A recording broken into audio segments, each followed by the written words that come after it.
Joint Action Committee JAC against the non-disbursal of pending bills for Jjm-Ndb Mission Water Supply Scheme under National Development Bank has announced an indefinite economic blockade along National Highway number 37 starting from 12 a.m. of November 23.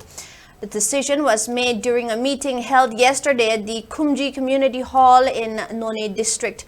JAC President Jjm-Ndb stated that the water supply project under the Jjm-Ndb mission was completed in 2022 and has yet to receive the pending payments. The JAC has initially planned the blockade on November 12 due to the failure of relevant authorities to release the payments.